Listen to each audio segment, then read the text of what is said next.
अवधेश नायक जी आज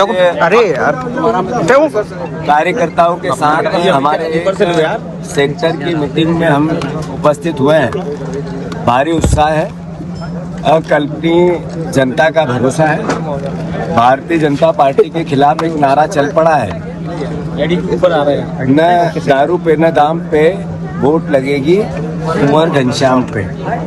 ये अपने आप में एक मैसेज है कि जो मध्य प्रदेश की राजनीति में भारतीय जनता पार्टी ने धोखा दिया आम जनता को, जो किसानों को धोखा दिया, जो युवाओं को धोखा दिया, जो कर्मचारियों को धोखा दिया, जो दलित शोषित के साथ अन्याय किया, जो ओबीसी के आरक्षण को खा गए ये लोग, जो 27% आरक्षण नहीं दिया, उसकी सबकी चर्चाएं घर घर हो रही है।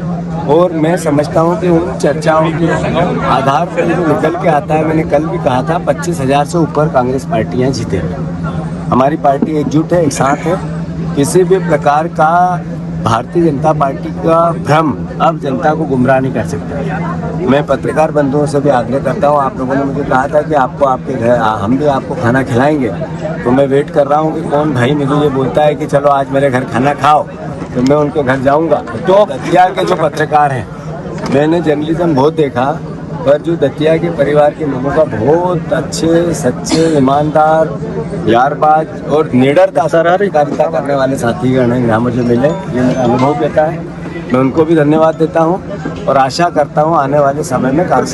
सर कल जगदीशपुर में मोहन यादव जाएंगे, कैबिनेट की बैठक है, उसमें क्या कहेंगे? अब मोहन यादव जी जब कैबिनेट की मीटिंग करते हैं तो कैबिनेट में से करप्शन निकलता है। अभी उन्होंने एक मंत्री का विभाग लिया, अगर ऐसे विभाग लेते रहे तो सारे मंत्री खाली हो जाए, क्योंकि सब भ्रष्ट है। तो मैं समझता हूँ अब जगदीशपुर में करें या देश से प्रदेश से बाहर जाके कहीं मीटिंग करें, लोगों में 2.5 साल में एक भी ऐसी योजना जो मोहन यादव की हो, लोग कहें कि ये इस 2.5 साल में मोहन यादव जी की उपलब्धि है।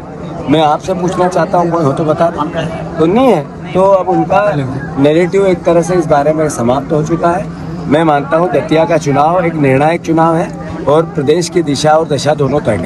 एमपी सरकार ने हम विकास के नाम पर वोट मांगेंगे।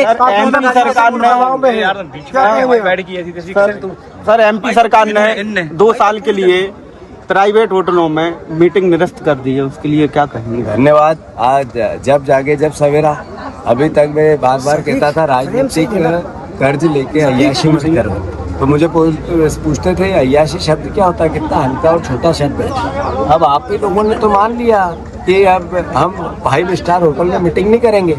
आप ही ने मांग लिया कि किराए के 200 करोड़ रुपए के हवाई जहाज नहीं चलाएंगे, हेलीकॉप्टर नहीं चलाएंगे। ये निर्णय किसका है? मध्य प्रदेश शासन ने लिया। तो ये मैंने यही तो आवाज उठा रहा था, मेरी बात मानी उन्होंने। धन्यवाद, साधुवाद। लोग मिश्रा कहते हैं कि विकास के नाम पर हम वोट मांगेंगे, बयानबाजी करते धमकी देते हैं। गौतम मिश्रा कहते हैं मंच से कि हम विकास के नाम पर वोट मांग रहे हैं और कांग्रेस गुमराह करके वोट मांग रही है। तो मैं समझ नहीं पा रहा था विकास किसका होगा। यहाँ तो सबकी जमीनें बिकी, यहाँ तो सबका गरीबी बढ़ी, यहाँ के बच्चों को बेरोजगारी हुई, यहाँ अभी बैठा हूँ यहाँ भी सड़क नहीं है, ये कमर्श में नाली नहीं है, यहाँ खंबे पे लाइट नहीं है। ये विकास है कहाँ? विकास तो जहाँ उनको दिखता है, जहाँ बीजेपी के नेता रहते हैं, उनकी संपत्तियाँ रहती हैं, वहाँ विकास होता है। आपके घर के सामने विकास हुआ? आप लोगों के घर के किसी के सामने, भैया आपके घर के सामने हुआ विकास? तो फिर वो बोले तो उससे होगा क्या? विकास नहीं हुआ, इसीलिए तो लोग वोट नहीं देंगे हमें। दावा कर रही है भाजपा की तरह 25,000 जीतेंगे।